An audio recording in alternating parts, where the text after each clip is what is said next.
విజయవాడ కన్నీరు పెడుతోంది. ప్రకృతి ప్రకోపం ముందు మనిషి పిచ్చుకలాంటి వాడు. కాస్త వాన ఎక్కువ పడ్డా కూడా మనిషి బ్రతకలేడని తేలిపోయింది. విజయవాడ ప్రజలను చూస్తే కన్నీరొస్తోంది. ఏమిటి విపత్తు? ఆకాశానికి చిల్లు పడ్డట్టుగా కొండపోత వాన. వీధులు నదులు అనే తేడా లేదు. మొత్తం బెజవాడ చెరువులా మారిపోయింది. ఎడతెగని వాన తగ్గుతుందిలా అనుకున్నారు ప్రజలు.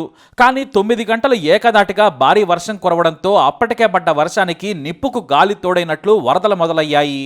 మనం చేసిన తప్పుల వల్ల ఎప్పుడో వీధి నీరు నడక మరిచిపోయింది. నదులకు దారి లేదు. నీరు వెళ్లే దారి లేక ఎటువైపు దారి దొరికితే అటువైపే ప్రయాణం చేసింది. కానీ తెల్లవారేసరికి కన్నీళ్లు. డబ్బున్నవాడు పేదవాడు అనే తేడా లేదు. ధనికుడు నాయకుడు, గొప్ప పేద, డాక్టర్, కూలీ, కోటీశ్వరుడు, బిచ్చగాడు అందరికీ సాయం చేయండని ప్రకృతి నిలబెట్టింది. మనుషులంతా ఒకటే చూడమని ప్రకృతి అందరినీ కాసిని నీళ్ళిచ్చి వెళ్లమనేలా చేసింది. ఒక అన్నం ప్యాకెట్ మాకివ్వమని అడుక్కునేలా చేసింది. ప్రకృతి కోపం అంటే మరోసారి మనం చూశాం. వాన జోరుకు కృష్ణమ్మ పరుగులు మొదలయ్యాయి. బుడమేరు ఉగ్రరూపం కృష్ణా జిల్లాను సముద్రంలా మార్చింది. వీధుల్లో నీరు నీదుల్లోకి చేరింది. కానీ నదులు ఉప్పొంగడంతో ఆ నీరే వీధులను ముంచెత్తింది. చివరకు అంతా నదిలా మార్చేసింది. అంటే కృష్ణానదిలోనే విజయవాడ మునిగిపోయింది. ఒక్కరోజే 12 లక్షల క్యూసెక్కుల నీరు కృష్ణమ్మకు వస్తే ఏం తట్టుకుంటుంది? నా దారి ఎక్కడా అని కూడా కృష్ణమ్మ అడగలేదు. నాకు నా దారి తెలుసంటూ తన దారిలోనే మనల్ని ముంచెత్తింది. మరోవైపు మున్నేరు తన కోపం కూడా చూడమంది. ఇంట్లో నుంచి బయటకు రాలేని పరిస్థితి. ఏ వీధిలో చూసినా 12 అడుగుల నీరంటే ఒక అంతస్తును ముంచేసినట్టే. పేదవాడు మరింత పేదవాడయ్యాడు. కిరాణా షాపుల వాళ్ళు రోడ్డున పడ్డారు. ఇంట్లో సామాన్లు, పిల్లల పుస్తకాలు, సర్టిఫికెట్లు అన్నీ తడిచిపోయాయి. నడి రోడ్డు మీద నిలబడ్డారు మన బెజవాడ ప్రజలు.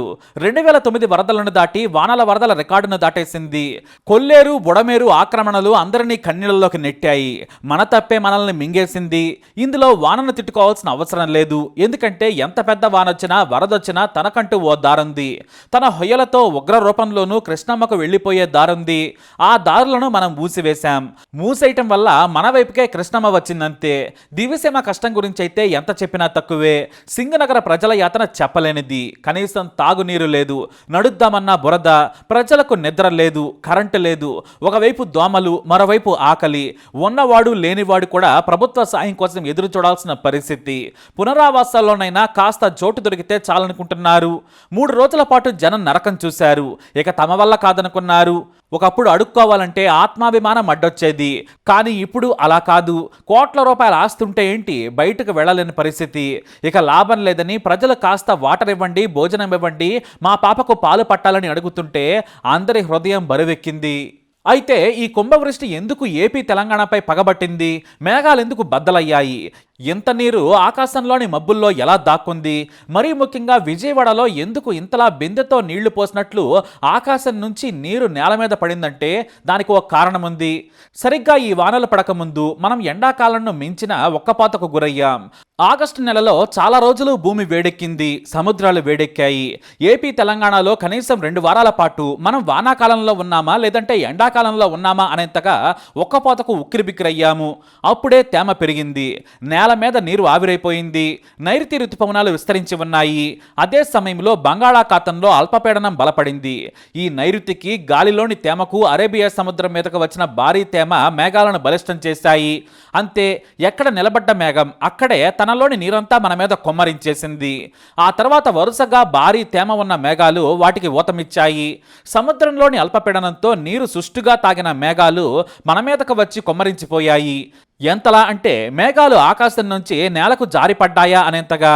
వాస్తవానికి ఇది క్లౌడ్ బరస్ట్ అయితే కాదు. అదే జరిగి ఉంటే ఆ దారుణాన్ని ఊహించలేం. క్లౌడ్ బరస్ట్ అయినా కూడా ఓ 2-3 గంటలు దంచి కొట్టి వెళ్ళిపోతుంది. కానీ ఇది 24 గంటలు అతివృష్టితో మనల్ని ఇబ్బందులకు గురి చేసింది. కృష్ణానది ఉగ్ర రూపానికి బుడమేరి బొంగలు జత కలిశాయి. మొత్తంగా జనాలను నీటముంచాయి. మరి ప్రజలను ప్రభుత్వం ఎందుకు అప్రమత్తం చేయలేకపోయిందంటే వర్షమే కదా వచ్చి వెళుతుందిలే అనుకున్నారు అధికారులు. భారీ వర్షమే కదా ఓ నైట్ కొట్టెళ్ళిపోతుంది అనుకున్నారు. మధ్యాహ్నానికైనా పరిస్థితి చక్కబడుతుంది అనుకున్నారు. కానీ ప్రభుత్వం అధికారుల నిర్లక్ష్యం ఇప్పుడు పాపమైంది. ముంపు బాధితులను ముందే తరలించి ఉంటే ఈ పరిస్థితి వచ్చేది కాదు. వరద ముప్పును అంచనా వేసి ఉంటే బోట్లతో తెల్లారేసరికి అందరినీ ఖాళీ చేయించే పరిస్థితి ఉండేది. కనీసం తాగునీరు, ఆహారపు ప్యాకెట్లను కూడా యంత్రాంగం సిద్ధంగా ఉంచలేదు. సీఎం చంద్రబాబు నాయుడు బురదలోకి దిగే వరకు అధికారులు కదలలేదంటే ఎంత నిర్లక్ష్యంగా ఉన్నారో, ప్రజలంటే ఎంత లెక్కలేనితనమో మనం అర్థం చేసుకోవచ్చు. అధికారులు ప్రభుత్వం అంచనా వేసే సమయానికి కూడా వర్షం తగ్గలేదు. ఎందుకంటే శుక్రవారం మొదలైన భారీ వర్షం శనివారం సాయంత్రానికి కూడా వదలలేదు. ఆ తర్వాత కూడా ముసిరే. అప్పటికే వీధులు సముద్రాలయ్యాయి. ఓ అంతస్తు మొత్తం మునిగిపోయింది. జనం సర్దుకునే లోపే అంతా నాశనమైపోయింది.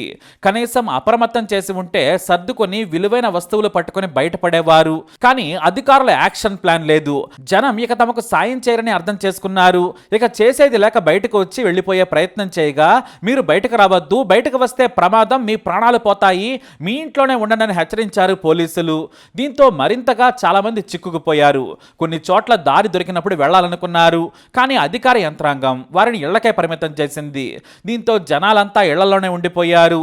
బురదన్న ఇళ్లలోనే 3 రోజులుగా నానుతున్నారు. ఇక సీఎం చంద్రబాబు నాయుడు గురించి మెచ్చుకోవాల్సిందే. ఇంత వయసులో కూడా బురదలోకి దిగి బోటులో బుల్డోజర్ మీద వీధి వీధి తిరుగుతూ ఆయన ధైర్యం చెప్పారు.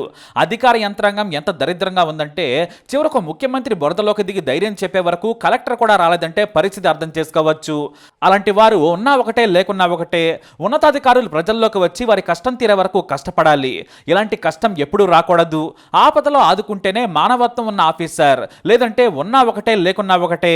జనం సొమ్ముతో సోకులు పడేందుకు కాదు కదా ఉన్నత పదవులు సృష్టించింది.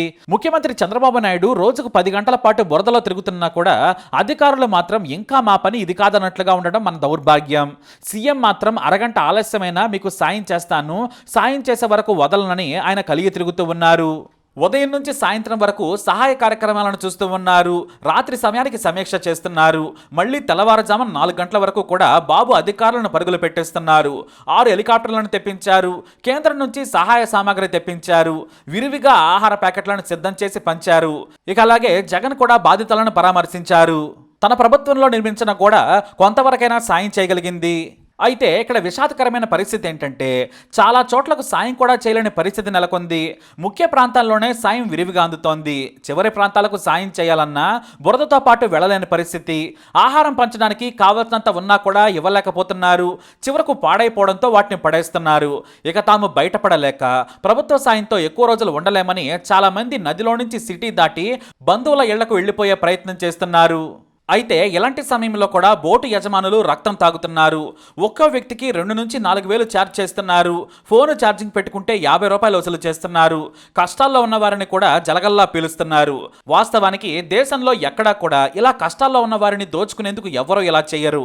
ఆంధ్రాలో కన్నీరుతో ఆకలితో అలమటిస్తున్న వారిని కూడా పట్టి పీకు తింటున్నాయి డబ్బు పిశాచులు. ఎటొచ్చి కడు పేదలే ఇక్కడ రోడ్డున పడ్డారు. మధ్యతరగతి వారు సర్వస్వం కోల్పోయి మళ్లీ జీవితాన్ని మొదటి నుంచి మొదలు పెట్టాల్సిన పరిస్థితి. మొత్తం 10 లక్షల మంది కట్టుబట్టలతో బురద ఇంట్లో సాయం కోసం నిలుచున్నారు.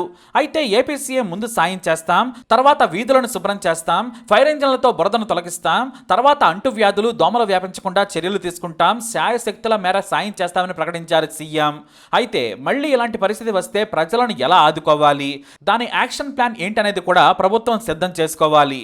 ఏమాత్రం 6 సెంటీమీటర్ల వర్షం పడ్డా కూడా వెంటనే ప్రజలను తరలించేలా రెడీ కావాలి. ఇంకా చెప్పాలంటే అతి భారీ వర్షాలు వచ్చే అవకాశం ఉందనగానే ప్రజలను అప్రమత్తం చేసేలా అధికార యంత్రాంగం నిత్యం రెడీగా ఉండాలి. సీఎం నుంచి స్థానిక అధికారుల వరకు సింగిల్ ఫోన్ కాల్తో అప్రమత్తమయ్యేలా మెకానిజం ఉండాలి. ఎందుకంటే వర్షాలపై కనీసం 2 రోజుల ముందే హెచ్చరికలు చేస్తోంది వాతావరణ శాఖ. వాన పడ్డా పడకపోయినా కూడా క్షేత్రస్థాయి అధికార యంత్రాంగం అలర్ట్గా ఉండాలి. తీరా నష్టపోయాక ఎంత కష్టపడి సాయం చేసినా దండగే. ఇక నుంచైనా ఈ పరిస్థితి ద్వారా పాఠాలు గుణపాఠాలు నేర్చుకుని ప్రజలు కూడా అప్రమత్తంగా ఉండాలి. అన్నింటికంటే నదులు చెరువులను ఆక్రమించిన తర్వాత ఈ పరిస్థితి ఎప్పుడైనా రావచ్చు. కాబట్టి అధికారులు అనుమతులు ఇవ్వకూడదు, ప్రజలు కొనుక్కోకూడదు. నదుల పక్కన చెరువుల్లో కాలువలపై నాలాలపై ఇల్లు కట్టుకొని లంచాలు ఇచ్చి అనుమతులు తెచ్చుకొని తర్వాత బాధపడటం చాలా తప్పు. అందుకే అందరూ కరెక్ట్గా ఉంటే ఈ పరిస్థితి అస్సలు రాదు. మరి వీలైనంత త్వరగా ఆ దుర్గమ్మ ఆశీస్సులతో విజయవాడ ప్రజలు ఈ బాధ నుంచి బయటపడాలని కోరుకుందాం. ఈ వీడియో అప్డేట్స్ కోసం మై ఛానల్ ఫాలో అవ్వండి. అలాగే తప్పకుండా సబ్స్క్రైబ్ చేసుకోండి.